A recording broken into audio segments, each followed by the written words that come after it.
I have visible holes in my memory from when I was a kid. You know, trauma. And it's a different kind of trauma because there's a monster involved. It's 30 years later. I can't imagine many things that are as terribly life-changing. I was 2 weeks away from my 17th birthday. What could I have done? And what could I have done? Okay, I've got the command on the phone. They're expecting you down there. A week ago today, Sarah Wood, a 12-year-old, left this church and was traveling a short distance, about a mile to her home. She made it about halfway, and we found her bicycle at around 4:30 that afternoon. I am Dusty Wood. I am Sarah's older brother. I was 16 when she was abducted in 1993. We need to know where Sarah is. Please help us find her. When I got a call from my sergeant that there was a missing girl, he didn't say runaway, he said missing child, which was unusual. So I immediately drove up there. This is a church that Sarah's father was pastor at the time. The day that this happened, she was here doing schoolwork. Tell me where she rode. She would have gone right out here and right down this road. So this is where she took a turn? Yep, her house is not too far up here on the left. This is the area where the bicycle was found. I remember that moment. I'm standing next to my mother, and that's when you know. It's all over. It's all over.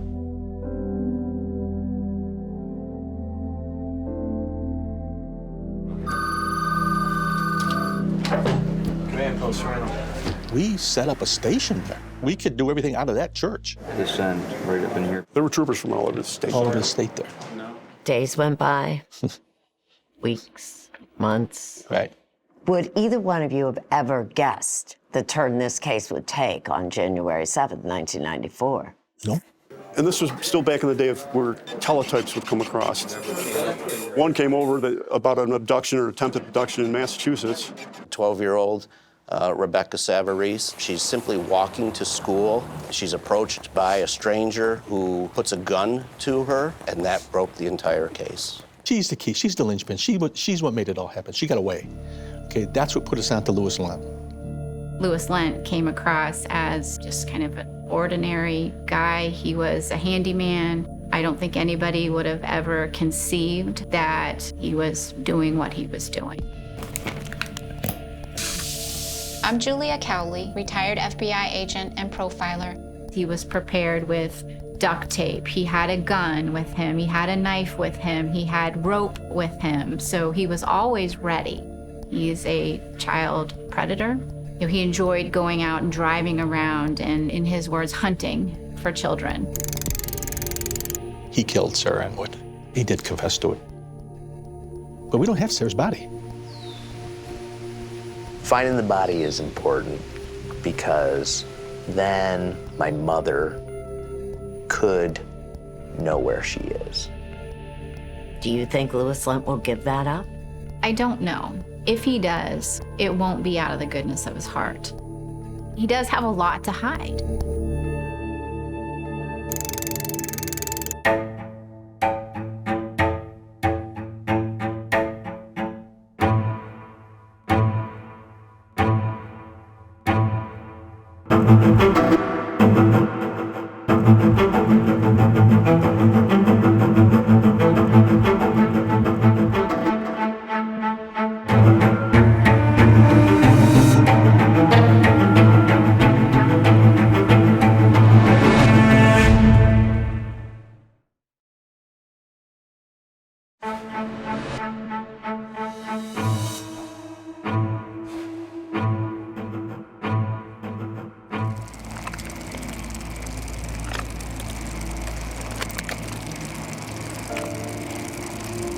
My sister's life ended, and I couldn't stop that.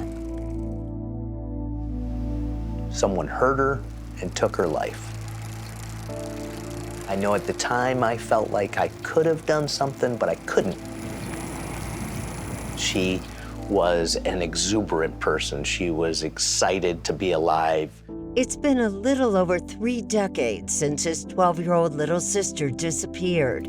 But for Dusty Wood, memories of Sarah have not faded with time. Morning, Sarah. What? Morning. Good morning. You ready to eat? No. I want to stay here and play video games. Every picture you see of her, it's like a big beaming smile, those bright blue eyes. Dusty says the two of them had a lot in common. I'm an extrovert, she's pretty extroverted. She's not a person in the background. She stuck out. Hey, Dad. Dad, over here. Ah! She was funny. I imagine she would be funny now. On August 18, 1993, Dusty, then just 16 years old, was enjoying a lazy summer day with his family in Sequoyah, a small town in central New York. That day we had gone shopping, we had come home. We just hung around the house. We lived in the country, so there wasn't a lot of stuff to do. Sarah had made plans to ride her bike to Vacation Bible School at the church where her father was a pastor. It was just about a mile down the road. The last time I saw her, she was singing Dolly Parton. Do you remember what song she was singing? Working 9 to 5.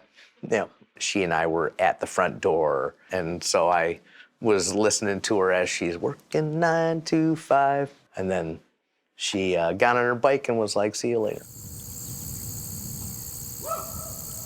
When Sarah didn't return home later that afternoon, Dusty and Sarah's parents began to worry. So I remember getting a phone call from my parents at my friend's house. "Hey, did you see Sarah?" And me being like, "No." And so at that point, we rode our bikes and came home, didn't see her. Soon after, that's when a neighbor came across Sarah's bike hidden in the bushes on the side of the road, less than a half mile from the family's home. Police were called. Around 6 p.m., New York State Police Trooper Timothy Blaze, who is now retired, arrived at the scene. So, Tim, where was her bicycle found? It was off the grassy area. It was in where the shrubs are.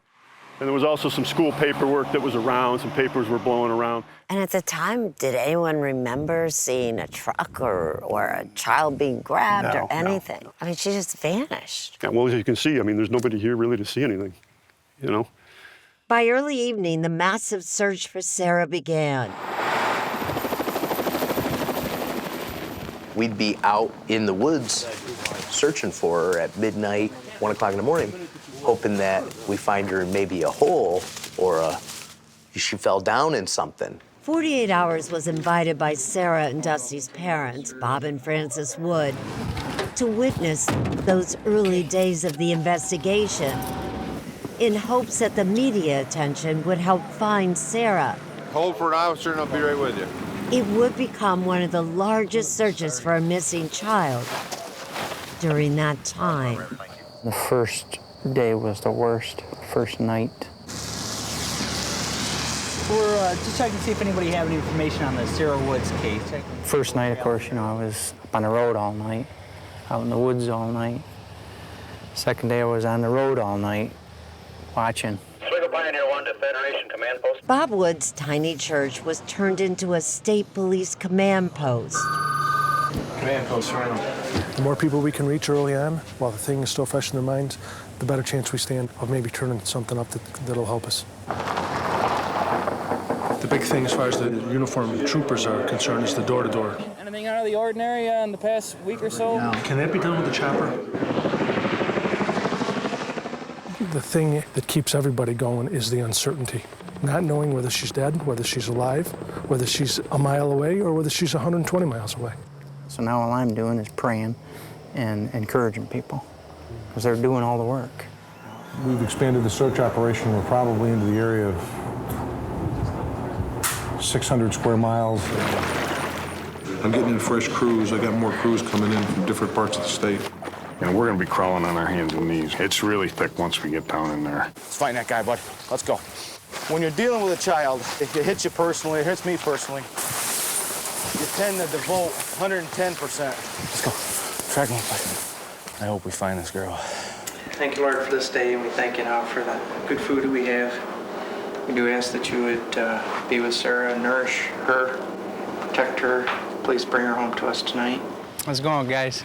Sarah's father. Doing a good job out there. That's like, you know, I'm on a precipice and there's a deep, dark cliff there. Hi, how you doing, hon? I'm glad you're here. I really am. And if I step over and self-pity and start to go down there, I may not be able to get back up. I'm doing just fine. Frances is strengthening daily. She's in the Bible a lot. Dusty, he's strong. He's real strong. Tell me about yourself. Oh, myself? Yeah. I don't know.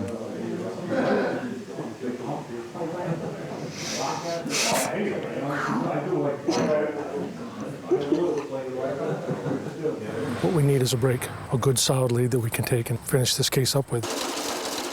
And Bob believed police were going to get that break.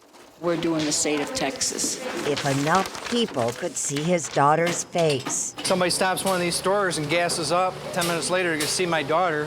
They can make the phone call we need to get. You see this little person here? This is my baby. Whatever I have to do, I'm going to do to find this little girl here. Sarah's mother, Frances, made a public plea. Whoever is behind this, I don't hate you. I don't hate you. I just want my daughter back. That's all. I just want her here, right here with us. Investigators were determined to find out what happened to Sarah, and they did not shy away from looking anywhere or at anyone. Our entire family was focused on getting Sarah back. So, you want to investigate me? I'm okay with that. Sarah's got to come home. We'll do whatever it takes, period.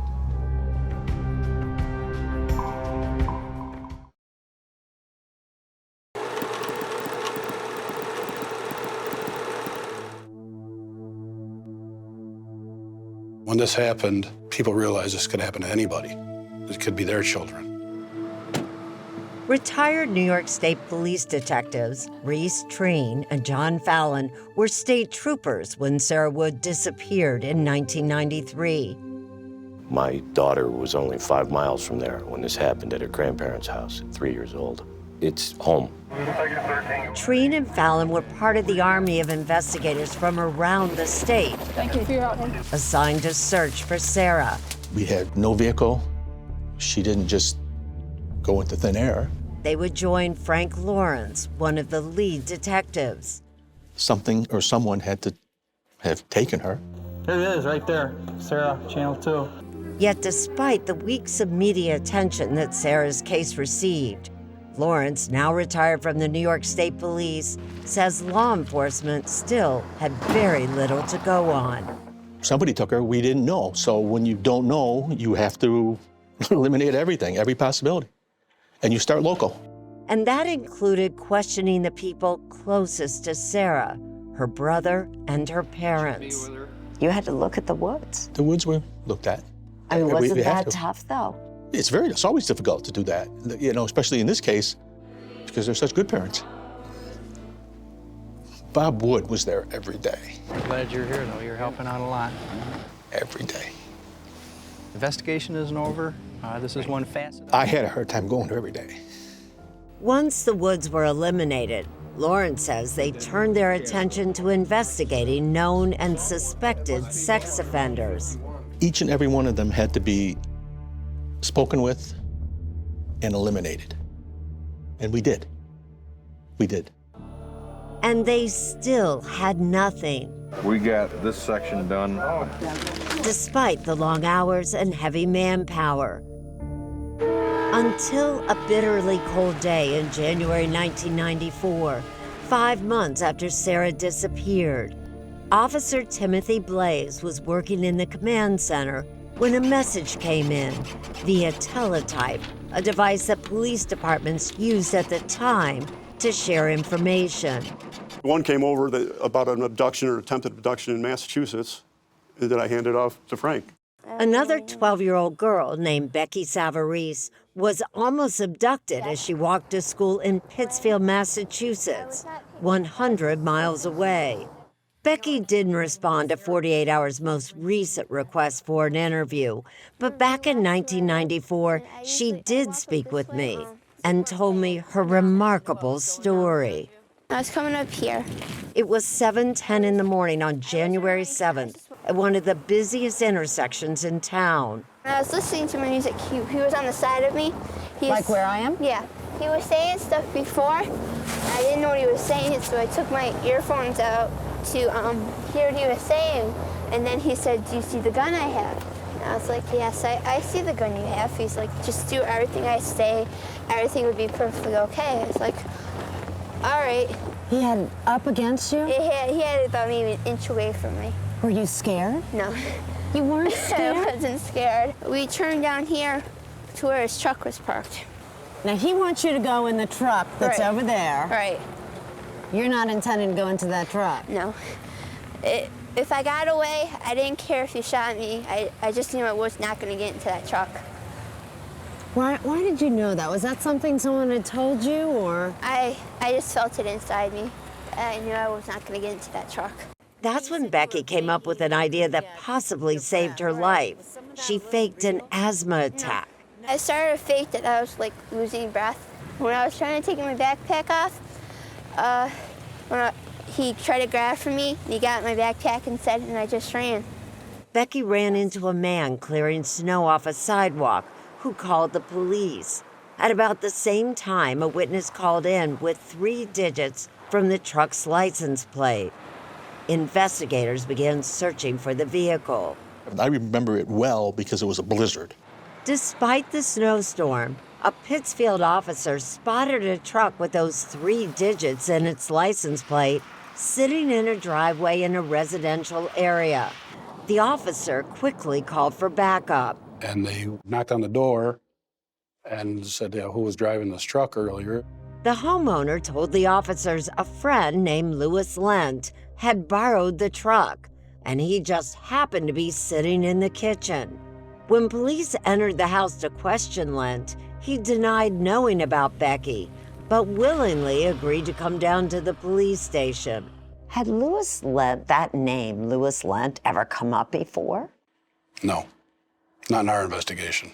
Had he ever been connected to a disappearance of a child? No. But he had a criminal history? Yeah, some minor things like bad checks and forged checks, things like that, but nothing that approaches this. And when investigators searched Lent's vehicle, they knew they had the right man. They found Rebecca's backpack, they found the gun, they found duct tape and clothesline rope, basically his kidnapping abduction kit. Although the attempted abduction was 100 miles away in Pittsfield, Massachusetts, everyone wondered if Lent could have also taken Sarah. Got a call from the lieutenant. He says, well, go home and pack a bag and you're going to Pittsfield.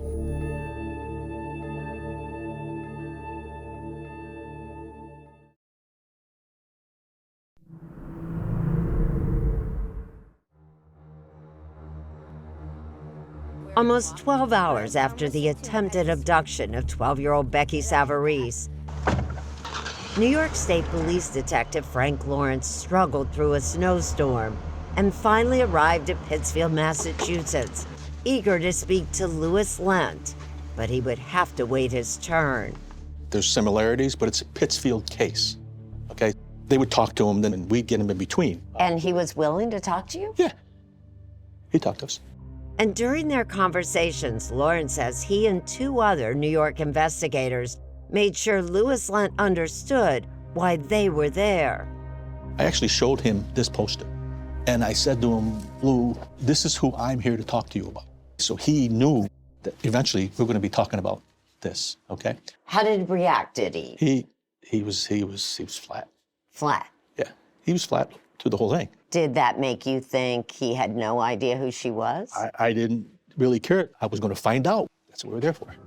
But getting Louis Lent to admit anything was not going to be easy. Although Becky Savarese and a witness picked him out of a lineup, it took Lent until the next morning to admit he had tried to take her. Louis Lent was arrested and charged with kidnapping and assault with a deadly weapon. But New York investigators were not done with Lent. They started to ask him questions about other missing kids. We talked to him. We spent a lot of time with him. And that's when Lawrence says he and New York investigators came up with a strategy. We found out that he was religious. So he says they brought a Bible into the interview room. That Bible sat on the table in front of him. Anytime he would wander, okay, we would use the Bible. And we go, Lou, you gotta tell the truth. And this comes from the heart. You gotta tell us the truth. We would go back to the Bible. And Lawrence says the strategy appeared to be working because as the hours went by, Lent started to reveal things about himself and some very disturbing plans for the future that involve kidnapping young victims. He told us about his master plan. Once he found the acceptable, vulnerable individuals, he was going to bring them back to his house and put them in, like I describe it as a coffin, but keep them alive so that he could use them and have them whenever he wanted them.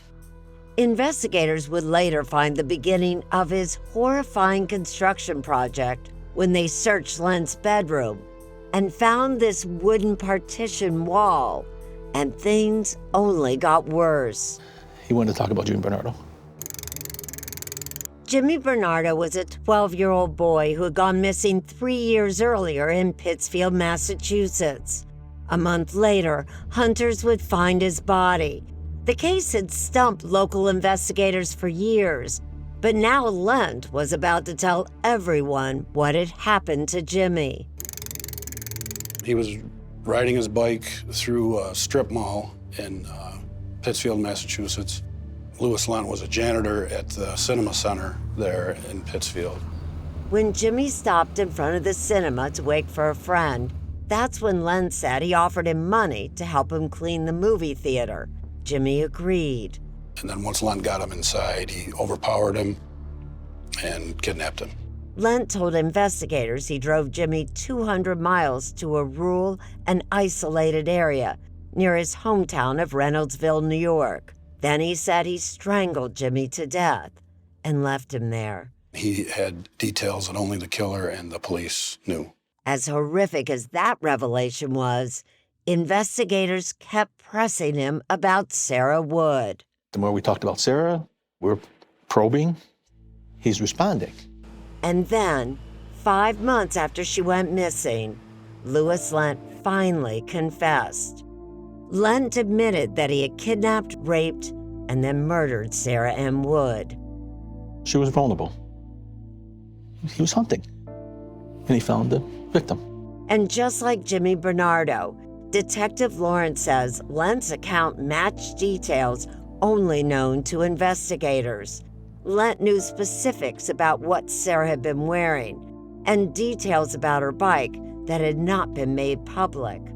He knew that the chain on the bike was broken. And he also said that the bike was a little bit big for her. I didn't know that. I found out later that it was. Then Lawrence says Lent drew them a map showing where he said he buried Sarah's body. This is just a copy, obviously. Right, but this is actually what Louis Lent did. He drew that. I handed him a piece of paper, and this is what he drew. And where did he say he put her? Off Route 28, up by Blue Mountain Lake. Blue Mountain Lake is located in a remote woody area near Racket Lake in New York's Adirondack Mountains. And within hours, police from all over New York State were dispatched and searched the area. Bob Wood was there along with Dusty, who was a senior in high school. It was very cold. It was ridiculous. And it was tons of snow. Remember, a lot of helping. A lot of people. How you guys doing for tarps up here? Was that a time when you thought you might be able to bring Sarah home? Yeah. For over 50 days, they searched for Sarah in the Adirondacks. It was 30 below zero. We could only stay outside for 20 minutes at a time. We were in waist-high snow. We had shovels, we're digging, we're looking for any evidence at all having anything to do with Sarah. You know, we were hoping somebody would come up with something that had something to do with her. It just didn't happen. As investigators continued to look for Sarah's body, Lent would face murder charges in both Massachusetts and New York. It was a rare occasion where everyone was laser focused on one event, which was find Sarah, bring him to justice.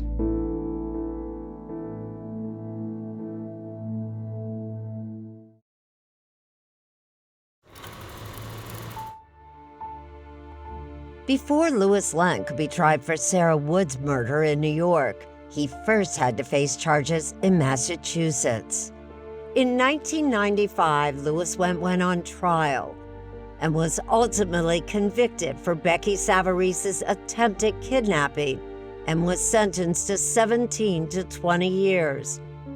Almost 1.5 years later, after taking a plea, he was given a life sentence for murdering Jimmy Bernardo.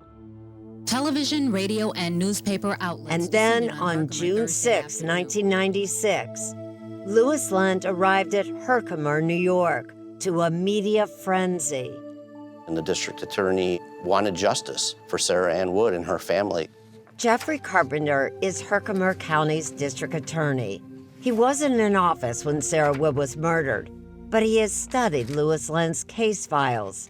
He says the DA's office thought Louis Lent was going to plead guilty to killing Sarah, but without warning, Lent changed his mind.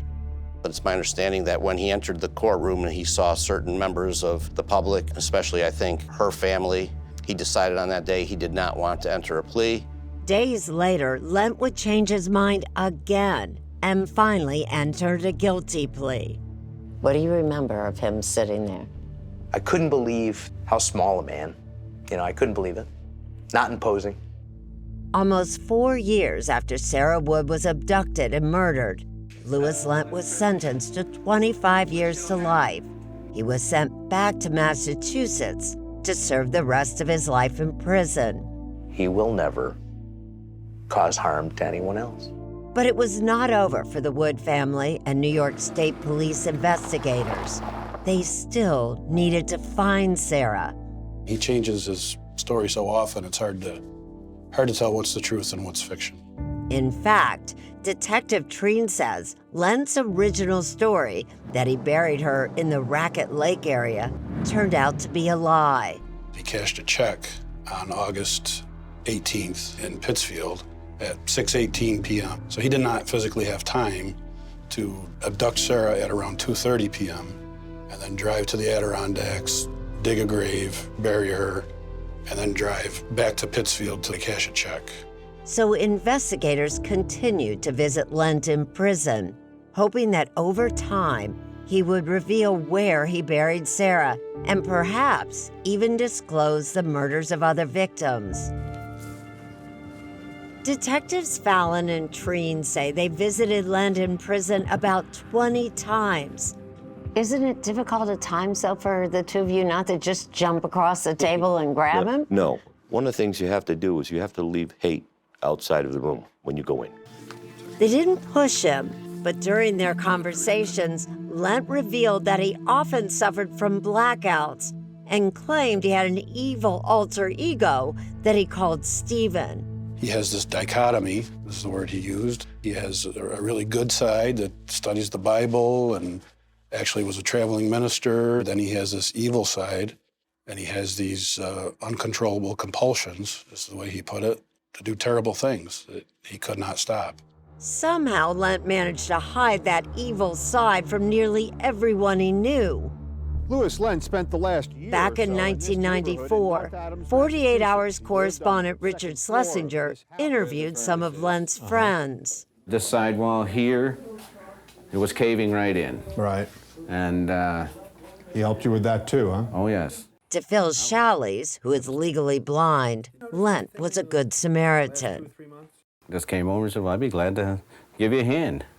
I hear you're doing work on your foundation. He said, I'd be glad to help you out. We built a border all the way around. We put in probably hundreds of hours working together in that summer. It was definitely hard work. And he did that all out of the goodness of his heart? Yes, he did. To Frank Collette, the dean of students at a Bible school that Lent attended, he was a gentleman. He was intelligent. He was unassuming. He was quiet. One thing about Louis that everyone remembered was he always had his hand out to shake your hand when you were meeting one. And if you didn't watch out, he'd give you a big bear hug. He had a lot of children with him, young kids. The kids would play video games, and then they would come in and go to the movies, and he would bring them home. To Richard Bauman, who employed him, Lent seemed like a mentor to children. They called him the big brother. They did? Oh, yeah. The kids? Yes. Bauman owned the movie theater where Lent worked as a janitor for 6 years, and he thought he knew Lent very well. I hired him. I worked side by side with him.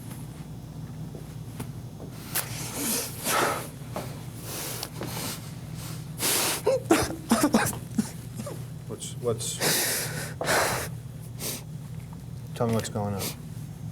I just feel as though I may have missed something that he might have said or done that would have kept me. They would have let you know. Just give me a clue that there's something wrong with this guy. People have trouble understanding that you can have this very religious, God-fearing, nice, polite man, and contrast that to his other side where he is hunting and preying on and killing children. Those can exist in one person. Julia Cowley is a retired FBI agent and profiler who worked on cases like the Golden State Killer. She now hosts a true crime podcast called The Consult, Real FBI Profilers. This podcast is about criminal profiling. Cowley has never met Louis Lent, but at our request, she reviewed his background and studied his confessions. She says that what appeared to be Lent's desire to help people could actually have served a selfish purpose. By helping all these people, this is a way to maybe hide who he really is, to gain people's trust. When you do that, you can manipulate them, you can control them. It's strategically motivated as opposed to being motivated by true emotion. Just like other serial killers she has studied, Cowley says Lent is completely self-centered. His needs come before anybody else's, obviously. He had no regard for his victims. He has no regard for victims' families. Something Reese Treen says he has seen firsthand. He knows what emotions are that other people have, but he doesn't feel them himself. One of the things that he said in the past is that the murders ruined his life. He's remorseful that he got caught, that it ruined his life, but he doesn't think in terms of it ruined anybody else's life. He just doesn't think that way. Louis Lent so quickly admits to kidnapping and killing Sarah Wood. Why not tell it all? Why not give all the details? It's just a secret he wants to hold on to. It's his. It's the only thing he has that's his own that he can control. And a bit of sadism, knowing that family members want answers. Continuing to hurt them is something I think that he feeds off of. There's some enjoyment in there. Most killers don't tell us everything. They rarely give the full story. Instead, Lent reveals what he wants, when he wants, on his own timetable. And in 2013, he revealed something new. I've described it as speaking directly to the devil. He really is the devil.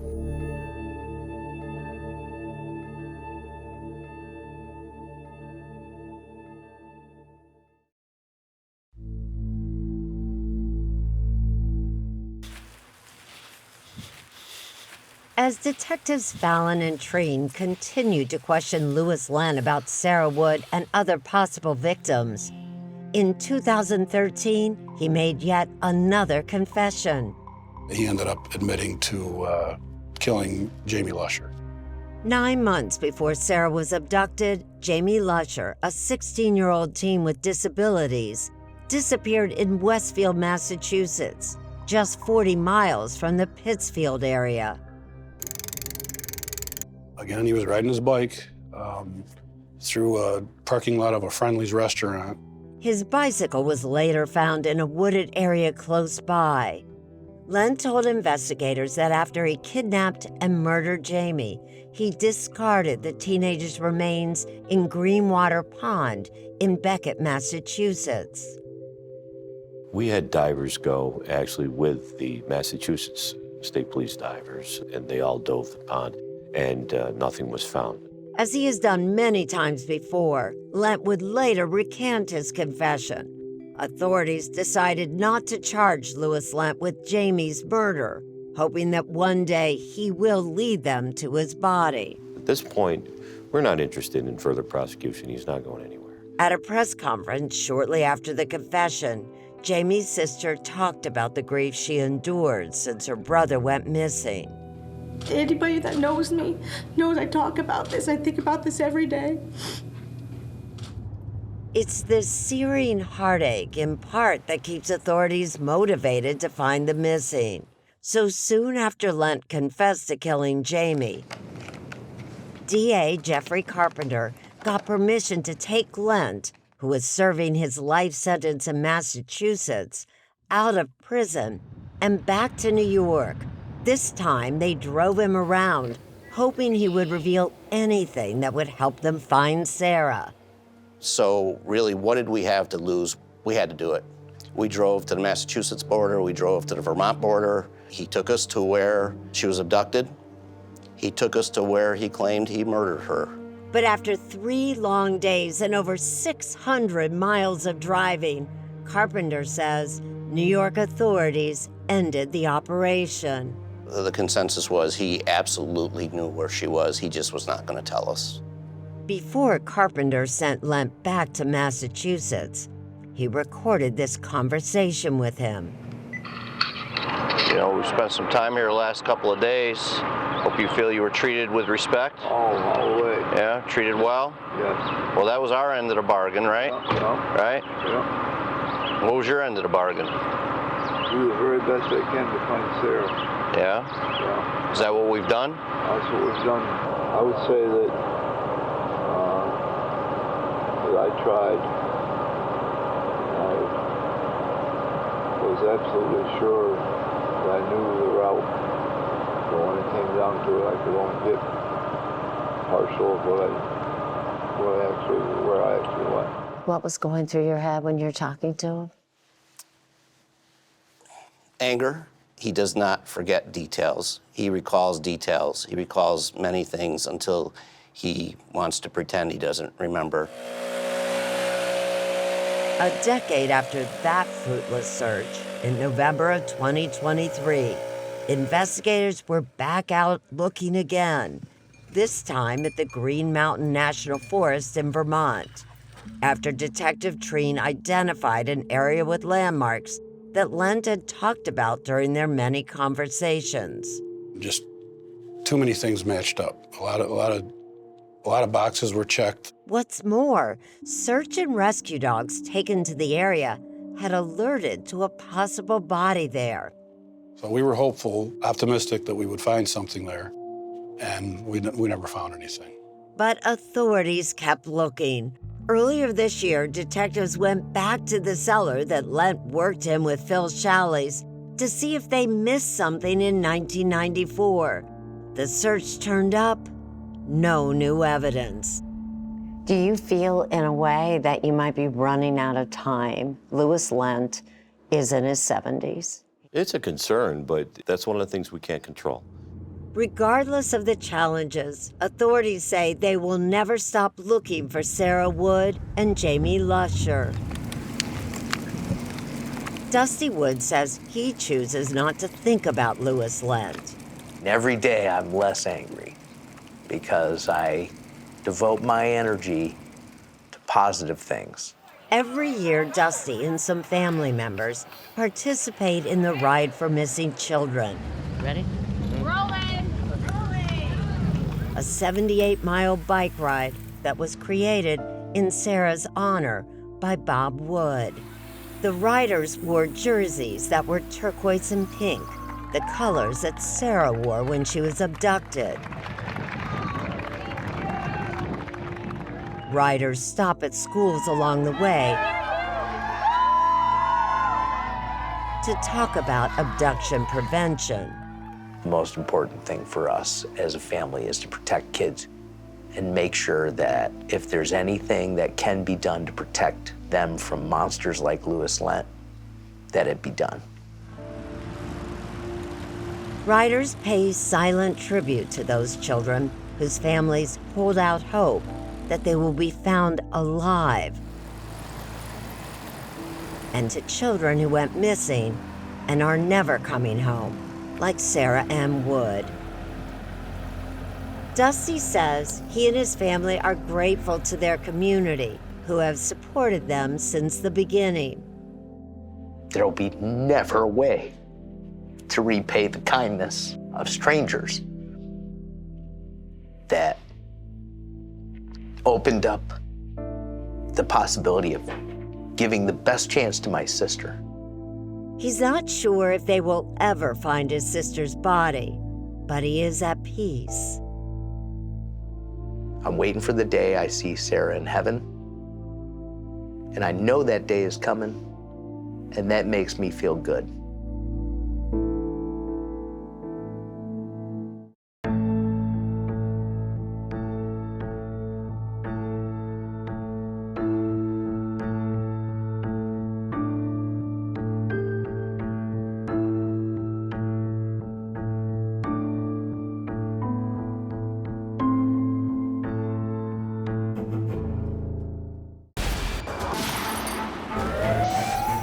Hours. Don't miss an episode.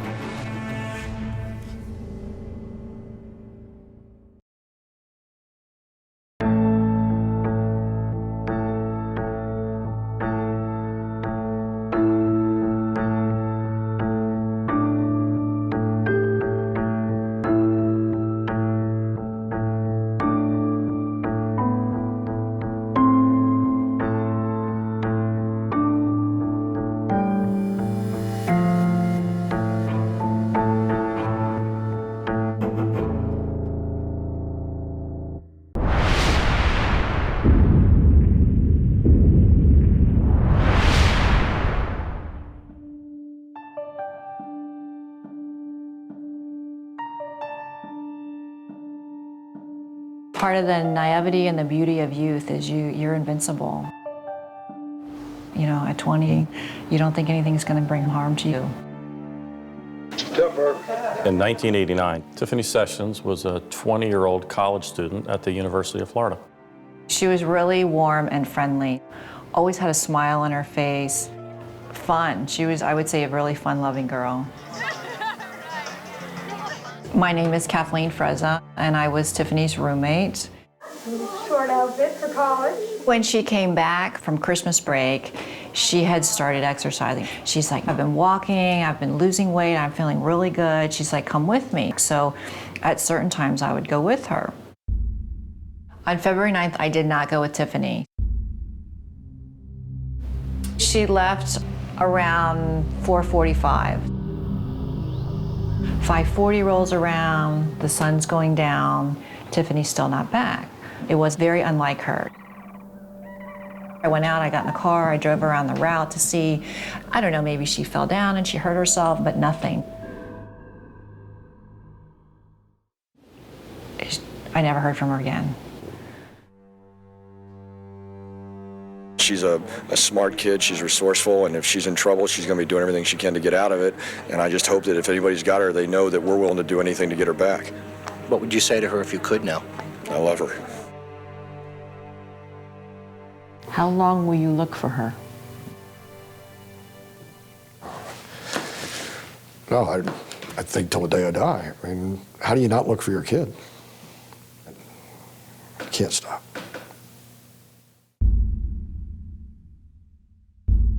I began my investigation into the disappearance of Tiffany Sessions in January of 2013. There had been many leads over the years, but none of them had panned out. I learned 3 years after the disappearance of Tiffany Sessions, another 20-year-old college student was found less than a mile away. Her name was Beth Foster. I started to wonder if the killer of Beth Foster could be the killer of Tiffany Sessions. This was Beth Foster's head, and this was her feet. first question I had is, well, did anyone check the surrounding area for other graves? Kevin, how easy would it be to hide a body? Very easy. I thought we would find her in 24 hours, and then 24 days, and then 24 months. I never thought 24 years we'd still be here. I think we're very close. I think there's a good chance she's there.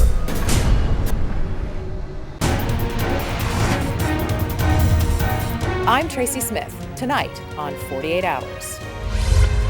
The Lost Daughter.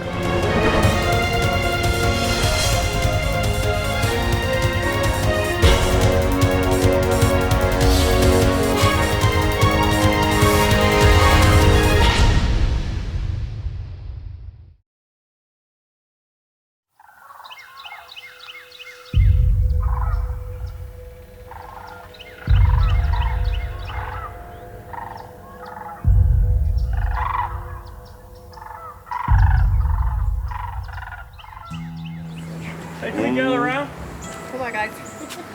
Heavenly Father, we got a simple prayer. It's really simple. Help us find Tiffany. We know without your grace, without your blessing, it won't happen. Amen. Amen. Amen. Let's go. Do it. For 25 years, Pat and Hillary Sessions have been searching for their daughter Tiffany. And in January 2014, in this forest in Gainesville, Florida, just over a mile from where Tiffany disappeared, There was another girl in 1992 who was actually found here on the site. they hope they may finally find her.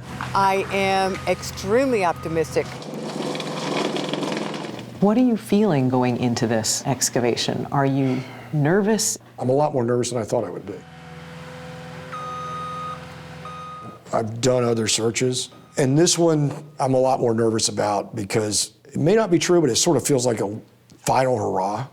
You know, I pushed and pushed so many people for so long that I don't know how long I'll do it.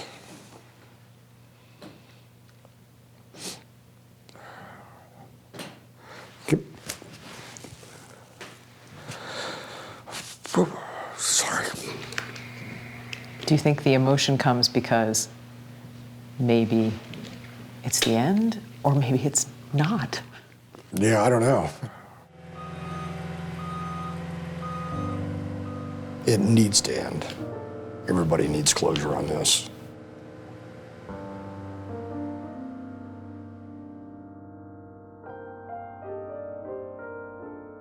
In 1989, Tiffany Sessions was a junior studying finance at the University of Florida in Gainesville.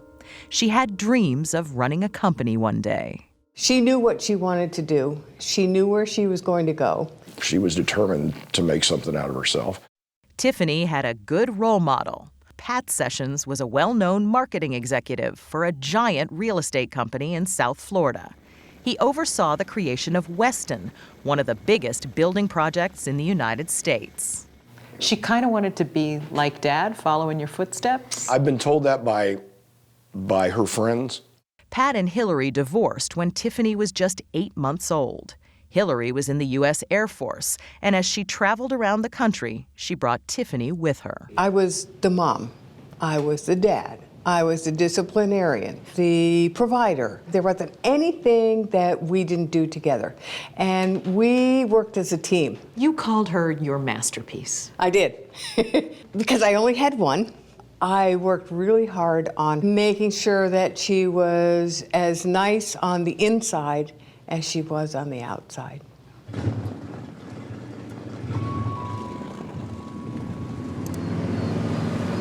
Growing up, Tiffany didn't see a lot of her father, but in her teens, they reconnected. Pat was in his late 30s, a bachelor, living in an oceanfront home in Miami's affluent Coconut Grove. The summers were the times that we spent together and holidays. Tiffany also got to know her half-brother, Jason. My father is always a very active, fun guy, so when we came together for those different times, we were always doing neat experiences, going on the boat, the beach, different activities like that. So yeah, that's where we really got to know each other. Both of them were single kids, so they didn't have anybody else. They bonded together very quickly.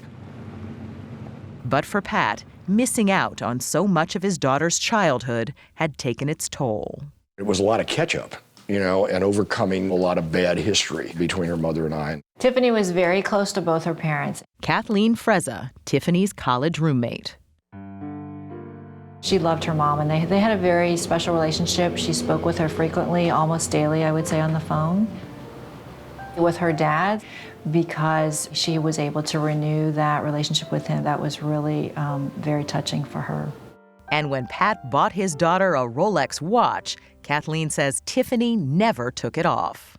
She just loved it, partly because it was a Rolex, partly because it was from her dad, so it held a really special emotional tie for her. In fact, Kathleen has never forgotten one of the last conversations she had with Tiffany, just before she went out for that final walk. Before she walked out, Tiffany said, "I'm going to take off my jewelry. She said, I'm keeping my watch on. If somebody comes after me, they're going to have to fight me for the watch." Tiffany never returned to her apartment while on an evening walk. When Tiffany did not come back, I still had hope at that time. I just really am still pretty hopeful and continue to believe that she will return safely. There were people in the apartment, outside the apartment, milling around, trying to figure out what we needed to do.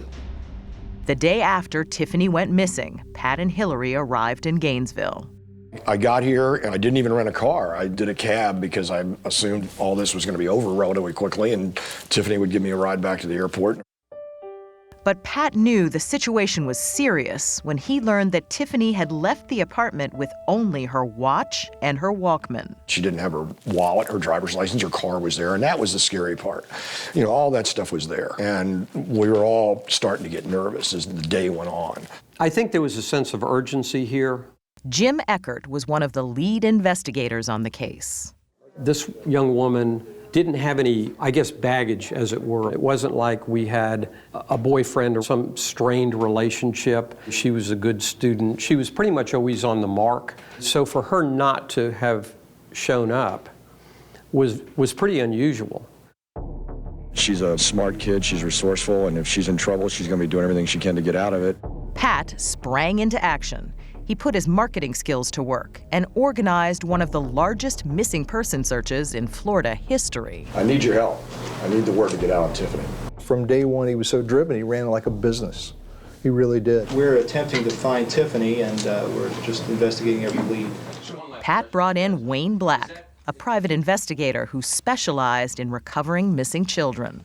Pat had within, I think, 24 hours, Tiffany's picture on the inside of every pizza box being delivered in Alachua County. If you see anything or talk to anyone or hear anything, please give us a call. Volunteers blanketed the state with flyers, put Tiffany's face on billboards, and answered a 1-800 hotline. Jason Sessions, just 17, also helped to get the word out. She left the house without keys, without jewelry, without makeup, and that's not Tiffany. It was amazing to me how small South Florida became, and understanding who Tiffany Sessions was and what we were doing and what we were going through. All right, I really appreciate you calling, and probably somebody will be calling you back from the FBI or somebody just to kind of get... My goal was very simple. It was to make sure that everybody that I could knew what she looked like, to try and get as many people out there looking for her as I could.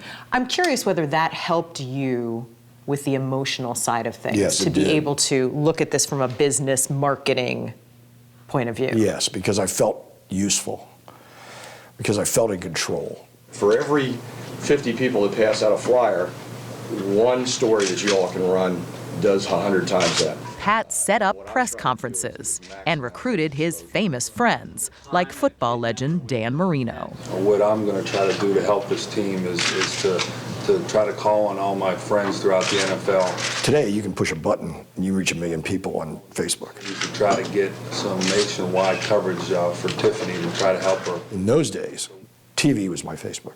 Politician Jeb Bush also helped out, and so did America's Most Wanted host John Walsh, whose son Adam was abducted and killed in 1981. I know the nightmare firsthand of having a missing child and what he's going through. We can only assume that she is alive and that she is somewhere, and we just hope that there will be some type of word and that you will spread the word. People are committed because of Pat. because he just asked them, come help me. And you know, he's irresistible in that regard. There is a massive investigation going on. What they want from us is information, leads, physical clues. Just 1 week after Tiffany disappeared, over 700 people showed up to search the area around Tiffany's walking route, hoping to find any clues as to what happened to her. There's something out there somewhere, we just haven't turned it up yet. It was freezing cold that day. It was a terrible day. It was drizzling. It was cold. When you find any evidence, just stay away from it. Let me know. I'll come take a look at it. And we'll get We had busloads of troops that came in to help us with the search. We had Dolphins players, all of our friends and family from South Florida who were up here. Start down there by that fence.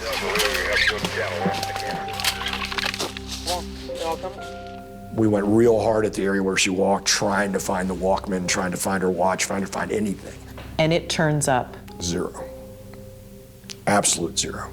Not a thing. That was the longest drive home because I was so euphoric that, well, we're going to find something. I think the hardest part was, what do I do now?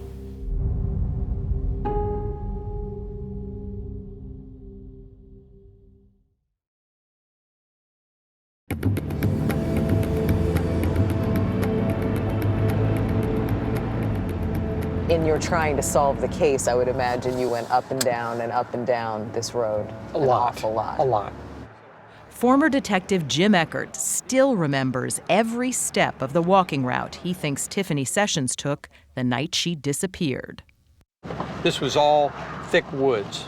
So it would have been fairly easy to snatch It somebody. was what you'd call a private place.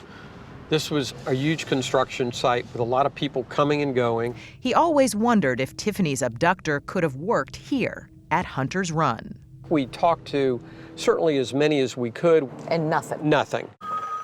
The hotline was receiving as many as 600 calls per day. But in 1989, technology was so primitive, detectives were quickly overwhelmed. We were using DOS systems and sticking big disks in computers, and most cops didn't even know how to do that. You know, we didn't have a fax machine. They didn't have a fax machine. So I bought him one. How many leads came in? Too many. I've always worried that there was so much that it got lost in the shuffle. Something fell through the cracks. Weeks turned to months. First month or two, still had a lot of hope. Every day that goes by, the odds drop astronomically. And I knew that things were not looking good. And then detectives received a promising lead. An anonymous inmate wrote that Michael Knickerbocker, a convicted serial rapist and murderer serving 5 life sentences, confessed to killing Tiffany Sessions. You went and talked to him? Sure. He was a spooky guy. You got bad vibes off of him. You know, like, well, did you do this? No, but here's how I would have done it. Michael Knickerbocker never confessed to detectives that he killed Tiffany, but he did confess that he was the one who wrote the letter as a mean joke. And these guys do that. I mean, I could show you 50 letters that I've got from guys in jail. I realized early on that I was dealing with a whole subculture of people that were just subhuman. When the Knickerbocker lead fell apart, Pat offered a cash reward, hoping someone would come forward with information about his daughter. When you put out a reward, it happens in every case. You get every nut job. But one lead seemed credible. You get your hopes up. You think, maybe this is it. It was from a man who said he knew where Tiffany was and that she was sick and in need of medical attention. He says, don't hang up. The caller sent Pat on a wild car chase all over Miami. He says, you hang up, I'm going to kill her. But the caller turned out to be a professional con artist. He was caught by the FBI and sent away to prison for a little over 6 years. I was emotionally up to here. I really thought this guy might really know something. And as the reward climbed to $250,000, Pat endured 2 more extortion attempts. And then, 1 year after Tiffany went missing, when Pat thought the news couldn't get much worse. The two women found murdered Sunday afternoon were U of F students. Within 4 days, 5 students were murdered in Gainesville. Detectives had a serial killer on their hands. Did you think Tiffany could have been connected to that? Oh, of course, the first day you wondered. Yes, I thought that maybe it was the same person.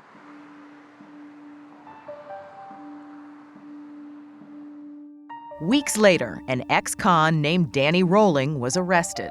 He later confessed to the 5 Gainesville student murders, but he never confessed to killing Tiffany. Detectives dropped Rolling as a possible suspect when they learned he was in Shreveport, Louisiana, the evening Tiffany disappeared.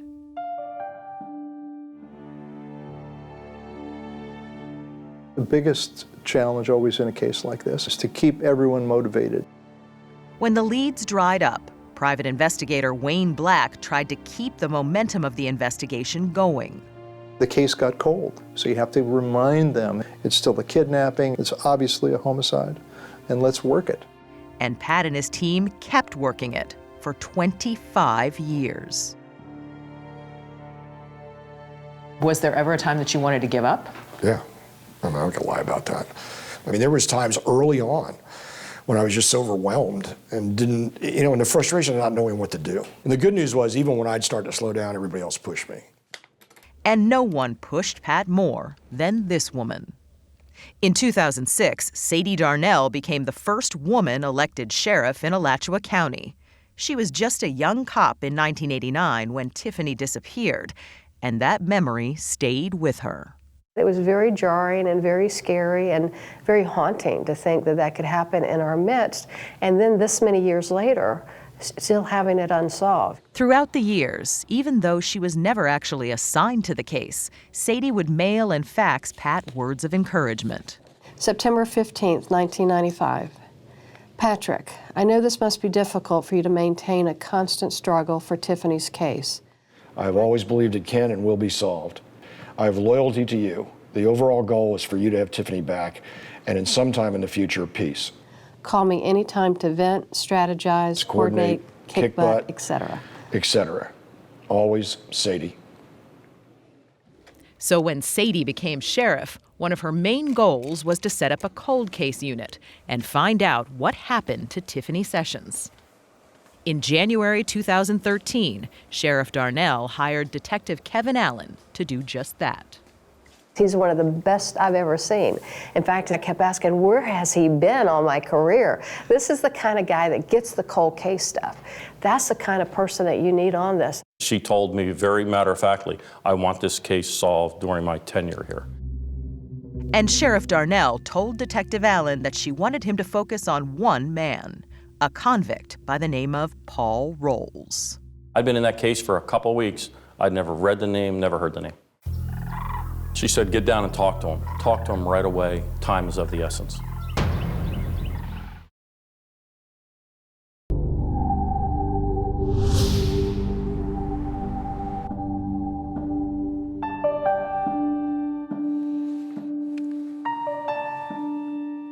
I have an 18-year-old daughter. My daughter is the light of my life. It's that personal to you? Yes. When Kevin Allen joined the Alachua County Cold Case Unit early in 2013, he knew working on the Tiffany Sessions case would be difficult for him. Just being a parent and just the thought of something happening to your child. I have a picture of Tiffany Sessions I keep at my desk. I go to bed thinking about that case and I wake up thinking about that case. We look at all the cold cases. We can't forget the past, and we can't just let it go. Sheriff Sadie Darnell made the Tiffany Sessions case a priority. You need to lift up every rock, peel back every layer. She started by giving Detective Allen that lead to look into convicted murderer Paul Rowles. What I found was that Paul Rowles was a psychopath, a serial killer. He had sadistic tendencies, sadistic fantasies. And Detective Allen would soon learn that Paul Rowles had a long and violent past that lasted over 20 years. In 1972, he killed his first victim, former beauty queen Linda Fida. At the time, Rowles was a newly married 23-year-old architecture student. Linda Fida was a neighbor of his. They lived in an apartment complex in North Miami. Paul was a stalker. I mean, he would plan and watch his prey. He saw her through the peephole in his door to his apartment, and that's how he watched her. When Linda Fida went to do her laundry, Paul Rowles snuck into her apartment, and when she returned, he tried to rape her. She fought back, and he strangled her. This was a nude young girl in the bathtub. Detective Marshall Frank, now retired, rushed to the crime scene. One of the things that we found that was different on this crime scene than other crime scenes was a couple of Band-Aids. Detectives were able to get toe prints off those Band-Aids. Then, a day after the murder, when they knocked on neighbor Paul Rowles' door, they immediately noticed Band-Aids on his toes. So they went and took a toe print from him, compared it against the print that they had at the scene. They had their guy. After his arrest, Detective Frank was shocked when Rowles quickly confessed. There was no voices raised. There was no hate or anger, just kind of like matter-of-factly going over something that just happened. Detective Frank says Rowles told him he had sexual urges that he couldn't control. I just asked him, how long have you had these kinds of feelings? And he said, for a while now. My thought process was, this man has a severe problem. Detective Frank believes Paul Rowles was the most dangerous type of killer. When you met him at that time, you met a nice guy, anybody would trust. Have him over for dinner, you'd never know. You'd never know. Rowles was sentenced to life in prison for the murder of Linda Fida. But in 1985, Rowles' life sentence was abruptly cut short when he was suddenly released and out on parole. I thought, oh my God, that's not good. That was the deal back then, through prison overcrowding and lots of crime in the state of Florida. The average sentence for life in prison was 15 years. Rowles only had to serve 13 years of his life sentence. This is the kind of guy who should not be released from prison. I mean, he committed a heinous crime without any guilt at all. In 1988, Rowles settled in Gainesville, where he worked as a pizza delivery man.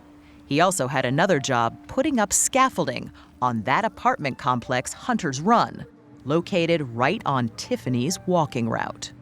He always stayed under the radar. When I interviewed his boss at Pizza Hut, he said it was as if Paul didn't want to be seen.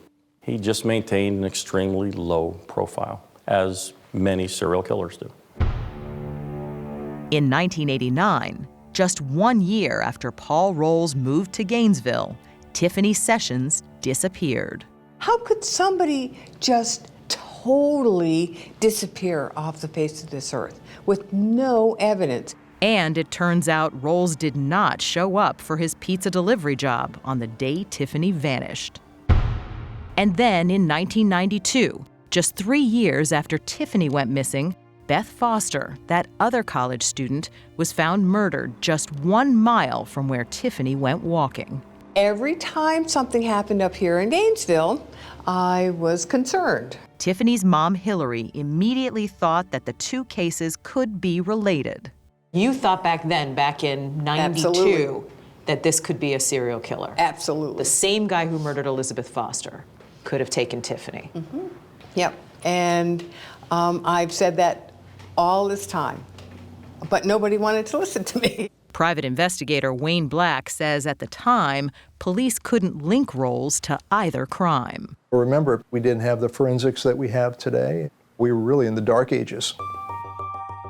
And even though Rowles, by then 43, was an ex-con living in the area, police never questioned him.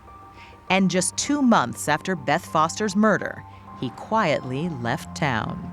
Paul Rowles had lived in Gainesville for about 4 years, and I think the heat was on basically at that point, so he got out of town.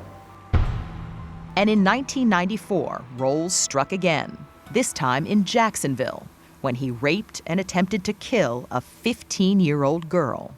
She was able to escape and identified Rowles as her attacker. Rowles was convicted, and this time he was sent to prison for good. He was confronted soon after the crime and gave a full confession. To that crime? Yes. To the young girl? Yes. But what about to the other crimes? Elizabeth Foster, Tiffany Sessions. He wasn't interviewed about either of those cases in a timely fashion. The dots had not been connected. Over the next few years, as DNA technology advanced, detectives submitted Rowles' DNA to the FBI database to see if he could have possibly killed others. And although it took 18 years, finally, in 2012, there was a match to Elizabeth Foster. How big of a development was that, linking Elizabeth Foster's death to Paul Rowles? It was huge. Years go on, decades go on, and nothing's happening, no new information. So it was energizing, it was wonderful. Sheriff Darnell knew that if Paul Rowles, who was now 64, had killed Beth Foster, he could also have killed Tiffany Sessions. She was a young white female. They lived in the same quadrant of our county. Paul Rowles didn't show up for work the day that she went missing. You gotta look at him. You gotta look at him. Detective Allen couldn't wait to confront Rowles, hoping he would cave and confess to Tiffany's abduction. But when the detective went to question him in December of 2013, Rowles was in a coma and dying of lung cancer. Did you hope that maybe he'd wake up? Oh, sure. And with a last twinge of conscience, could, would, should say, I did it and this is where she is. But that didn't happen. Paul Rowles died almost 2 weeks later. But Sheriff Darnell was not giving up. I sent an email to Kevin Allen saying, crap, crap, crap. Get down there and get his personal belongings as soon as possible. Something in her gut told her to get a hold of Paul Rowles' personal property. And what Paul Rowles left behind changed the entire investigation. I got chills when Kevin showed it to me.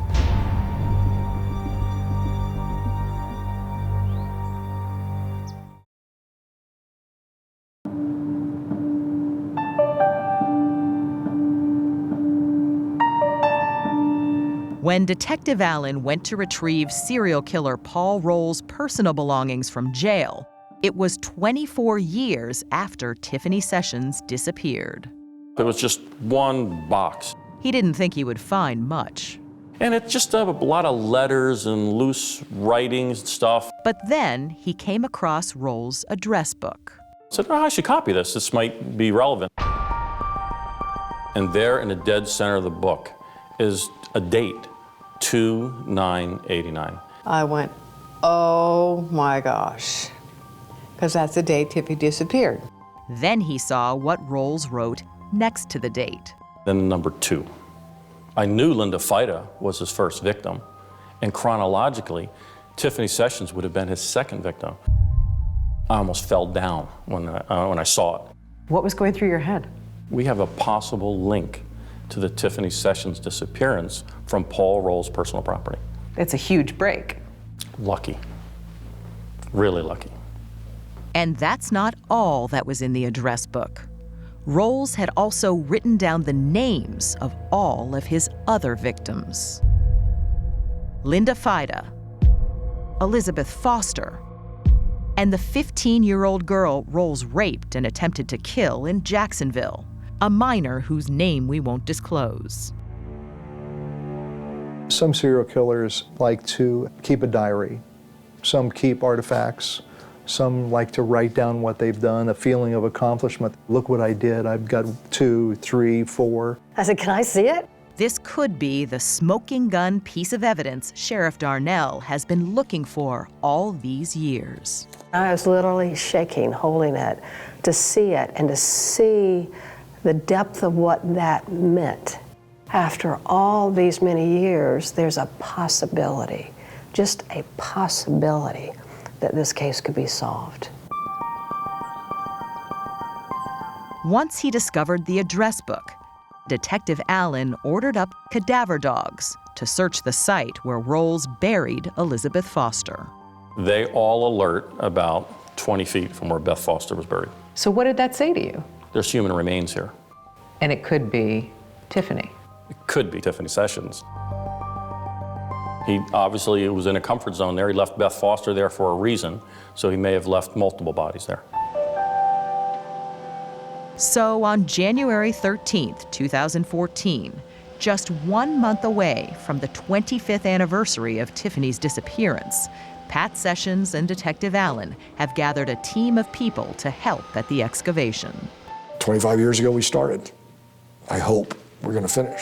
I want to be there for the end of this if it is. Some members of the team have been searching for Tiffany since she went missing.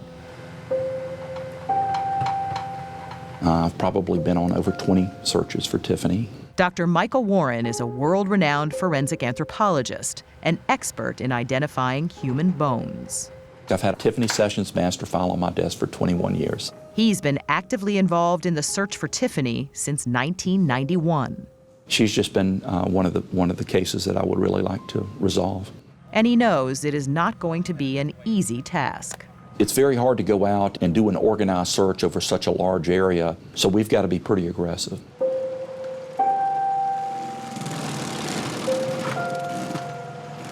And if they find any bones, Dr. Warren will know if they are Tiffany's. I've memorized her dental pattern and her dental chart. I'll know if it's her or not. To find her would just be a remarkable feeling.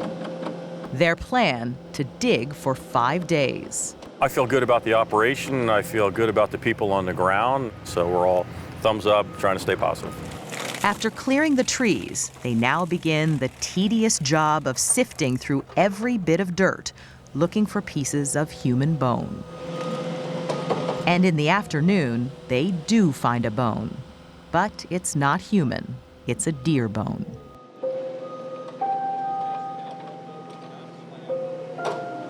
Pat is disappointed, but he knows they have a lot more ground to dig. We've waited this long, worked this hard to get here. It's amazing. The commitment from everybody. And if they don't find Tiffany here, Jason will never stop looking for his sister.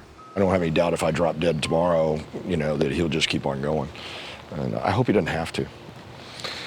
Maybe we'll get lucky. Yeah, I'll continue looking forever. As long as there's a lead to follow, we're going to continue looking. With just 3 days left to dig, Tiffany's mother, Hillary, is adamant. The search will be over. This is definitely the one. You know why? The pieces are fitting. Everything is fitting in place. This is it.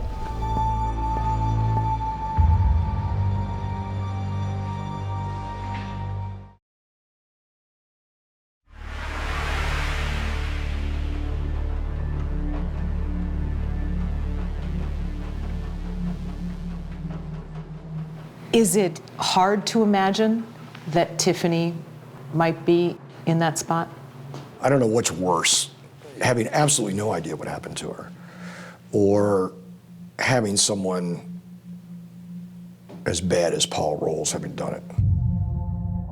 Believing serial killer Paul Rowles murdered his daughter makes it even harder for Pat Sessions to understand how, after receiving a life sentence in 1976, he was ever released from prison.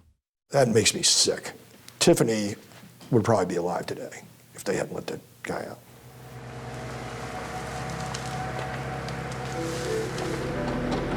On day 3 of the excavation, we're really moving some dirt.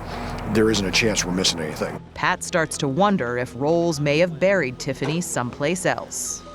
Am I losing optimism that we're going to find Tiffany this go-around? It's hard not to. Later that day, Pat's fears come true when excavators finish digging in the areas where the cadaver dogs alerted and find nothing. Certainly dogs are very good at finding the recently dead who are giving off these human-specific scents. Forensic anthropologist Dr. Michael Warren says cadaver dogs sometimes can be unreliable when trying to solve cold cases. Skeletons are a different thing. They just don't have any odor, associated with them. And with no focus on where to dig, by the end of the week, the excavation comes to an end. We have not found Tiffany Sessions. Was it disappointing? Yeah, really disappointing. But we're never going to find out if we don't keep trying. Good morning, everyone, and thank you for being here. This has been a long journey.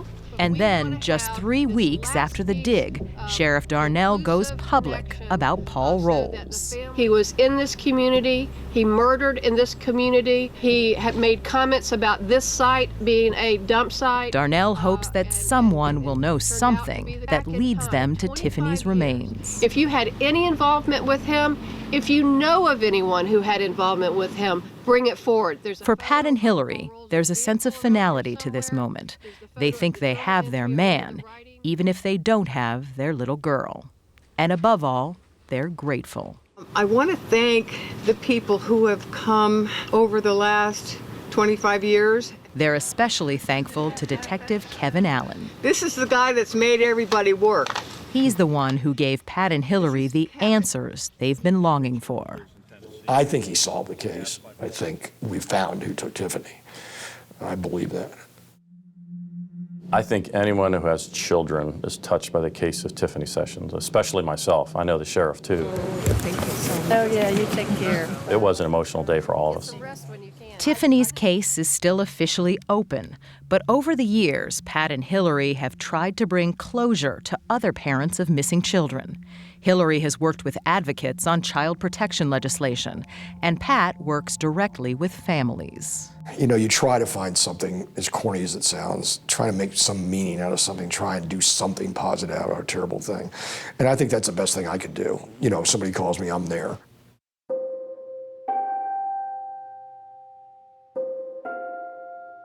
My cute little Missy. I'm very comfortable here in her room.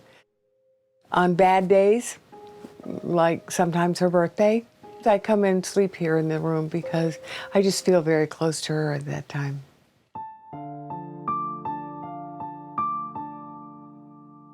I honestly do think that if Tiffany were here, she'd say, get over it. I don't think she'd want me to be spending my entire life, having already spent 25 years of this, trying to do something that isn't going to bring her back. So if you imagine that she would tell you, knock it off, Dad, move on, why do you keep doing it? For my own benefit. To try and to do what I think I should have done. I don't want to ever, if she walked in the door tomorrow, I want to always be able to say that I did the best I could do. That's all anybody can do.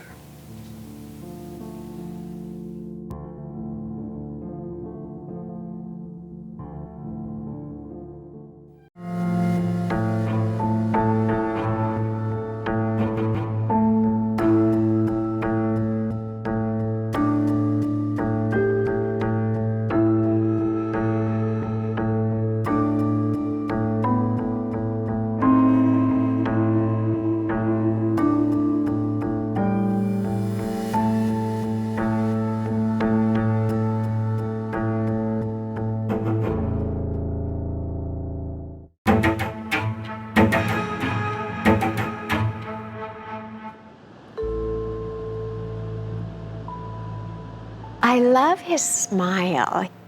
He has a beautiful smile. And look at his eyes. They just sparkle. My name is Sharon Krasnick, and I'm Jim's wife. I've been his wife for 23 years. These were beautiful, happy days before this whole nightmare started. Nearly 40 years have passed since Brighton resident Kathleen Krozenak was found murdered in her own home. Now prosecutors say Krozenak's then-husband committed the crime. That's Jim as a young man. So this is Jim's first wife, Kathy. Yes, it is. You can see Jim and Kathy, so obvious they love one another. It was one of the most horrific crimes that we've seen in Rochester. It does not appear that she ever saw this coming, that she ever woke up. The case is known as the Brighton Axe Murder. This is the axe that was found in Kathy's head. Her 3.5-year-old daughter was there throughout the day with her mom dead in the bed. How soon did Jim Krausnick become the suspect in his wife's murder? Oh, I think within 24 hours.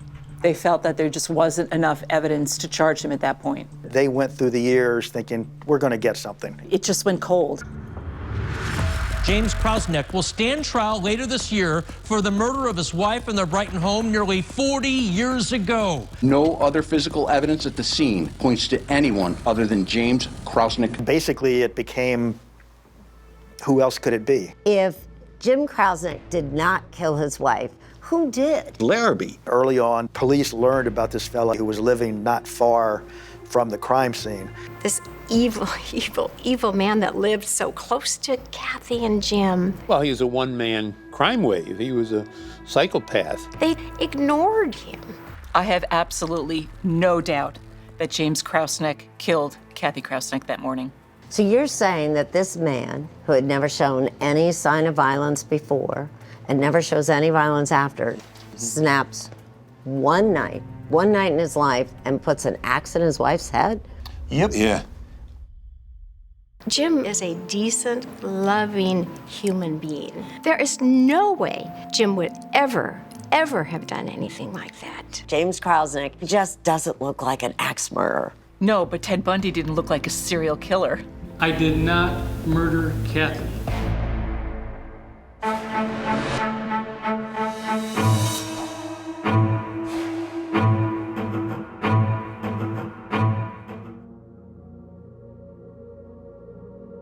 On a wintry night near Rochester, New York, retired detective Mark Liberatore is showing us how he helped bring one of the coldest cases in America to trial. On February 19, 1982, police officers arrived at this home. Which direction was her bedroom? Right over here to the right. And encountered a horrific scene. Their bed was on this wall. The body of a 29-year-old mother, Kathy Krausnick, dead in bed with an axe lodged in her head. It was a single blow to the head, and she died instantly, according to the medical examiner. Jim Krausnick told police he arrived home from work and found his wife's body. His 3.5-year-old daughter, Sarah, was there and unharmed. Minutes later, he showed up at his neighbor's house, seemingly traumatized with Sarah in his arms. The neighbor called 911. Her husband's here and he can't even talk. Krausnick, a Kodak Company economist, said he'd left for work that morning at the usual time, around 6:30, and was gone all day. Kathy had planned to stay home to take care of Sarah. You know, the murder in and of itself is baffling and hard to believe. Gary Craig reports for the Rochester Democrat and Chronicle. You add this element where Kathy's daughter has been left in the house with her murdered mother. It's inconceivable that somebody could do that. Police spoke with 3.5-year-old Sarah, but she didn't seem to grasp what she had seen. Mark Liberatore and his partner Steve Hunt of Brighton PD say investigators at the scene found no significant forensic clues like fibers or fingerprints. And in 1982, DNA had not yet become an investigative tool. But it looked like someone had pushed the pause button on a burglary. And there was a door leading into the house that had a pane of glass broken out. And there was a maul, which is like a heavier axe, on the ground leaning up against the wall right next to that. The axe found at the door and the one in Kathy's head both belonged to the Krausnicks. In the dining room, there were valuable items scattered. And on the floor was Kathy's purse with the contents strewn about. There was a tea set on the floor, too. Everything was standing straight up like it was set there neatly. And a black garbage bag next to it. Inside was a faint shoe print, as if someone had stepped in it to hold it open. But despite many apparent signs of a burglary, police say nothing was taken. There's an officer involved in this case from the 1980s who hits the nail on the head. We in Brighton do not handle a lot of homicides. We do handle a lot of burglaries. And this was not a burglary.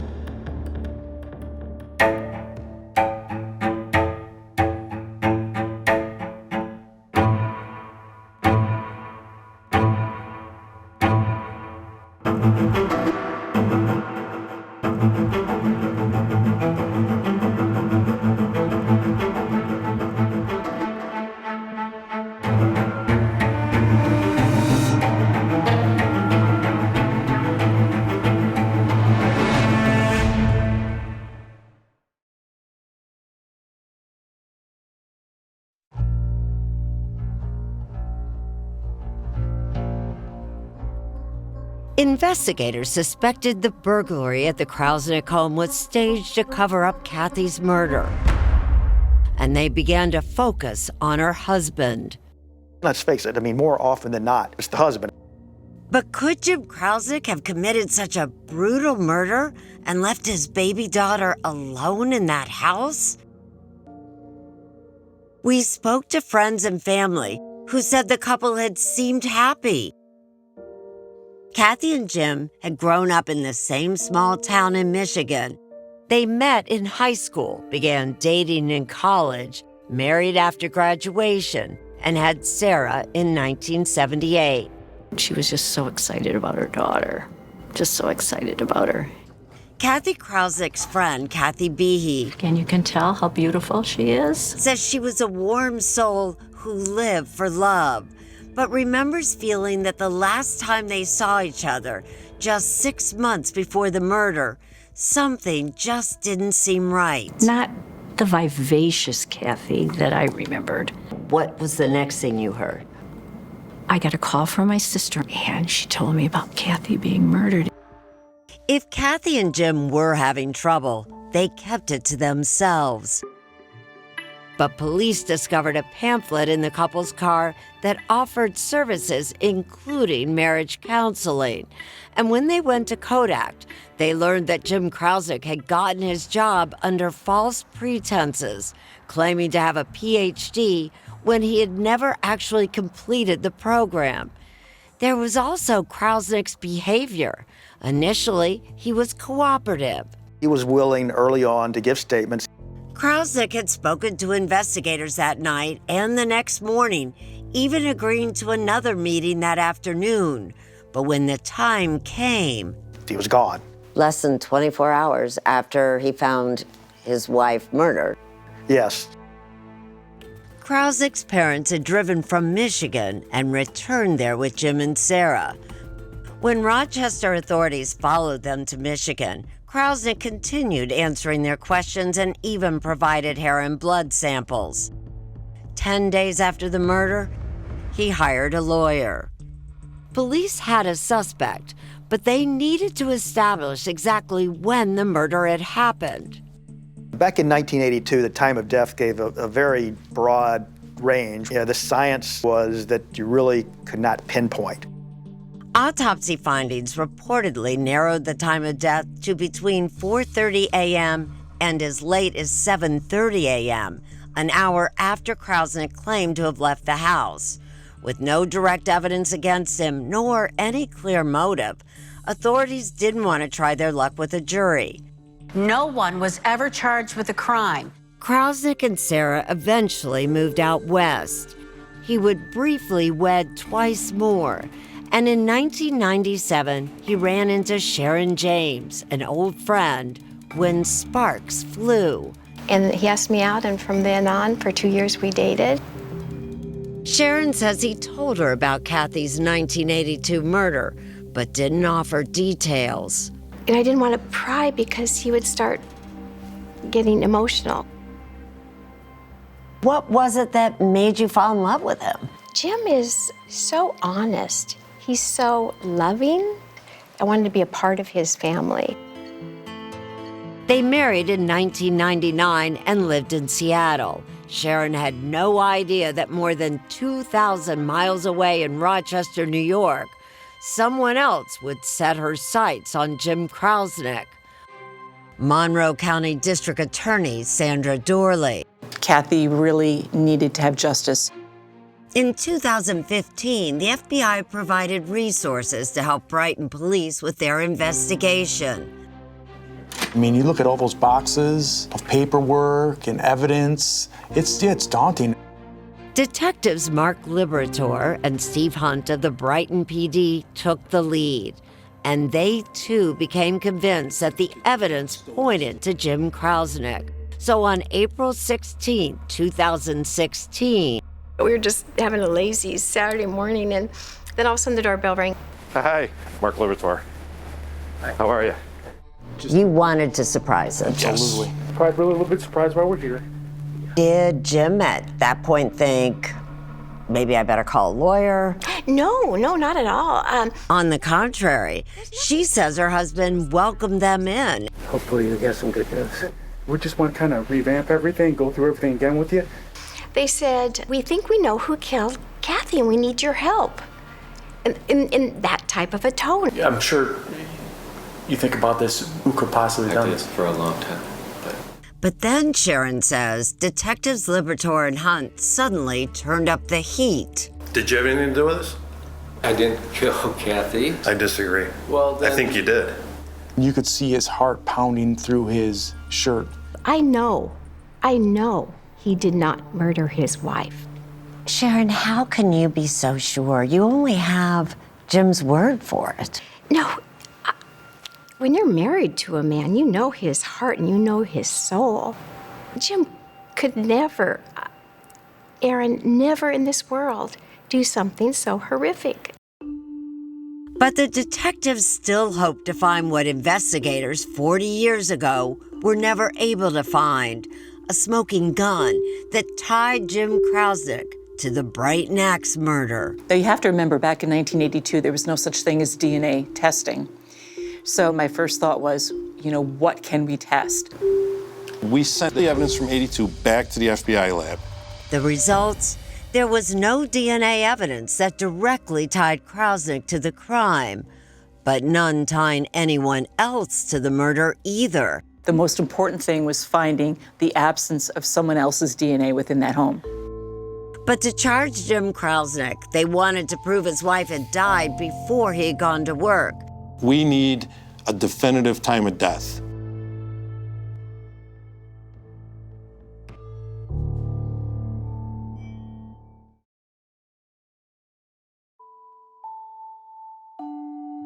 In order to prove Jim Krausnick killed his wife, Kathy, authorities needed to be able to pinpoint what time she died.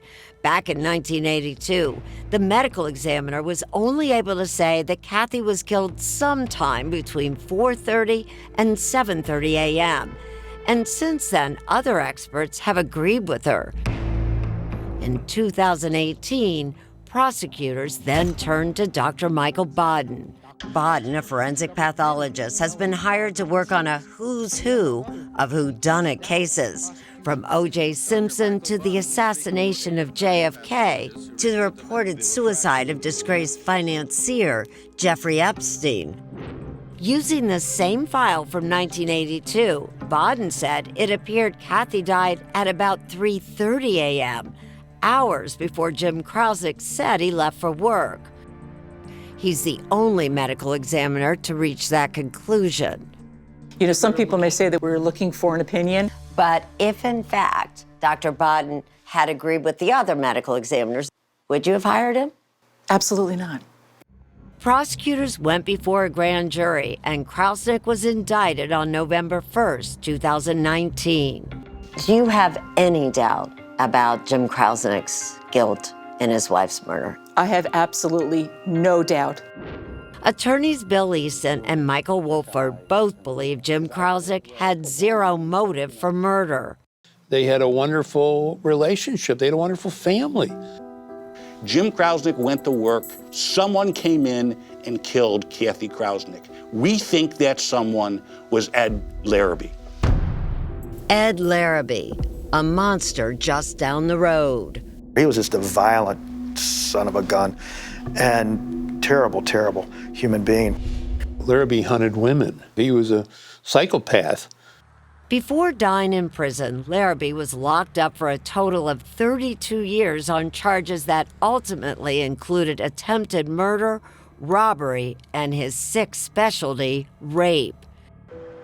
In 2014, Ed Larrabee, who was suffering from ALS, contacted the FBI, claiming he was a serial killer, and one of the victims he listed was Kathy Krausnick.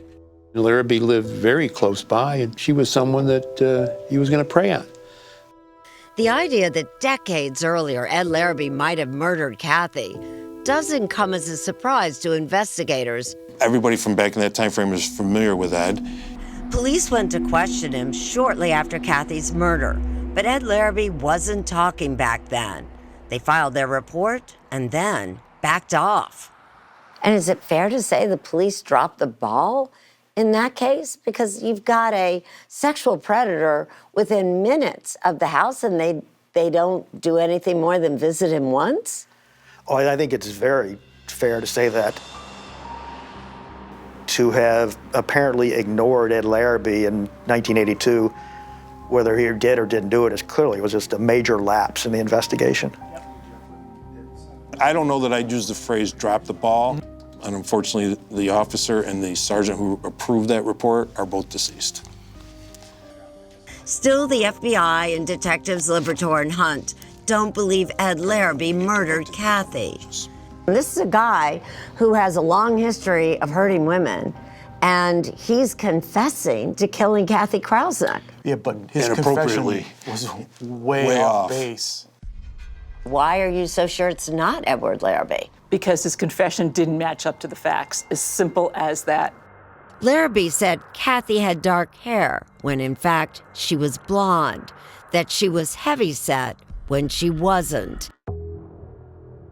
Authorities were convinced that Jim Krausnick, not Ed Larrabee, wielded that bloody axe. But the case could hinge on mere minutes and prosecutors proving that Krausnick was at home when Kathy was killed. You look at the evidence, it's clear. She was killed in her sleep.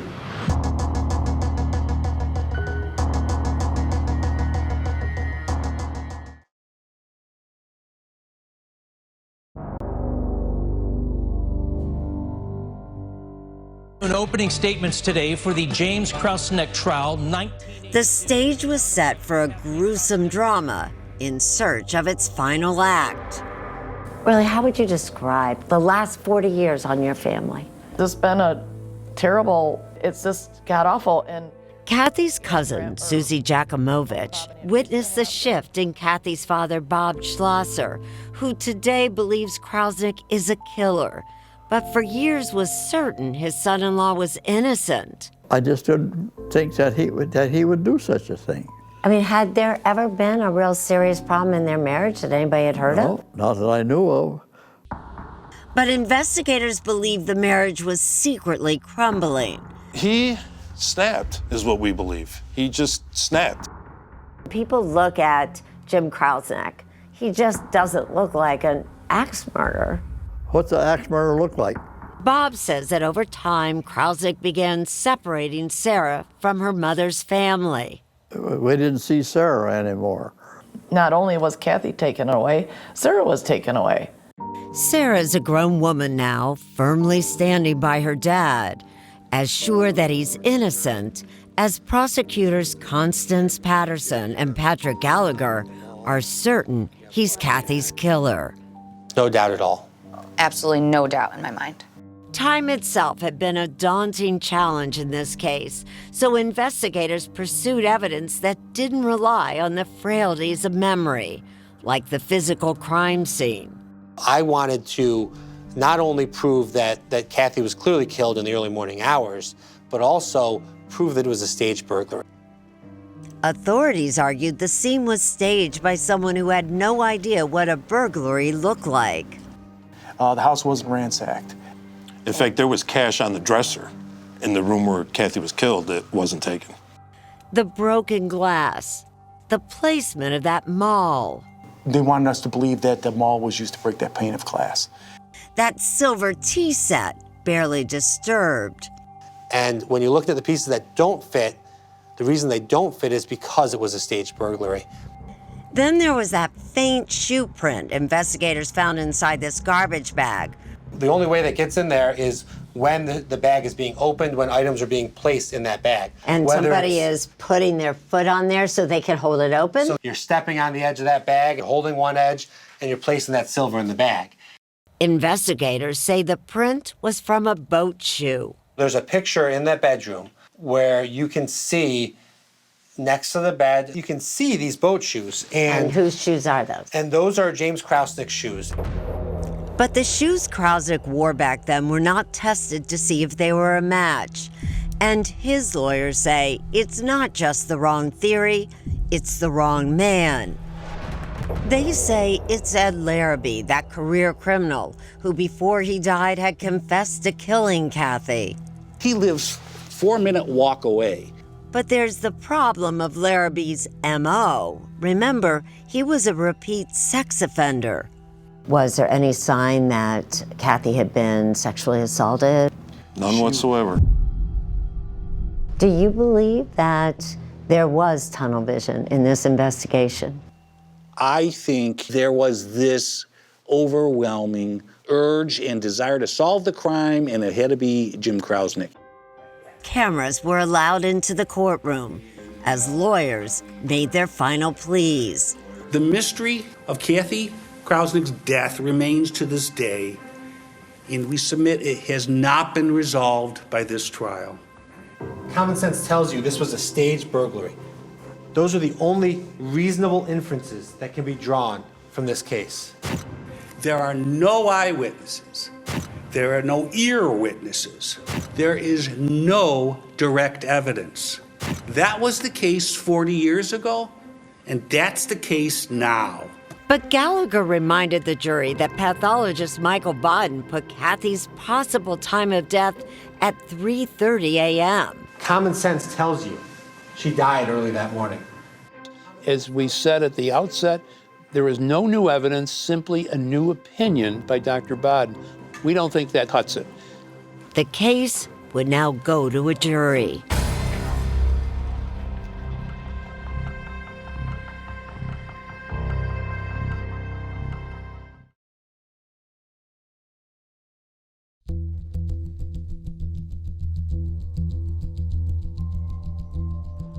Jim Krausnick's fate will now be determined by 12 strangers.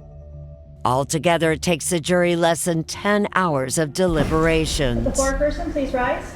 To reach a verdict. Guilty. Jim Krausnick is guilty of second-degree murder. I remember standing up, but I saw this one deputy across from me, and I said, "Oh, please let me hug my husband." He said, "No, I can't." We got our justice. For 40 years, thank God we got it. He's innocent. The jurors we spoke to insisted they decided this case on the evidence they admit had divided them at the start.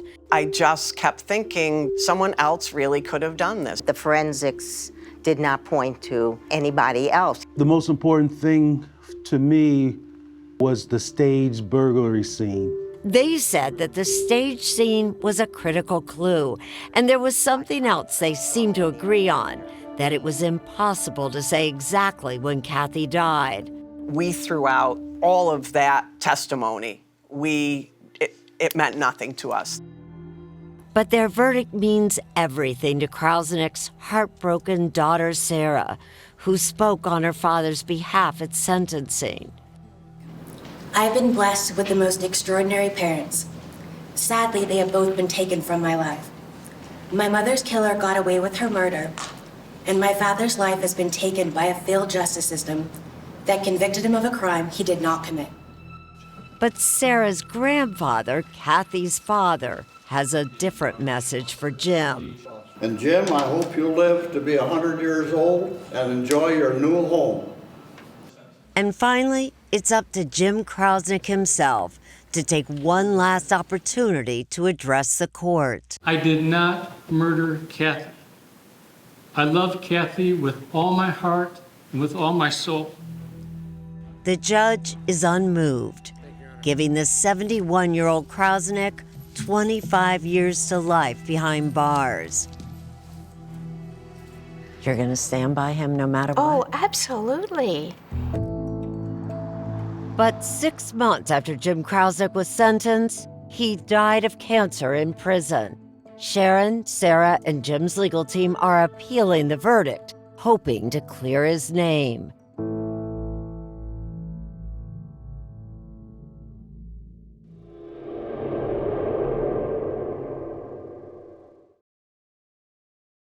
Line up for a new season of 48 Hours. 2 important cases, 2 all-new episodes. 48 Hours, Saturday, September 16th on CBS.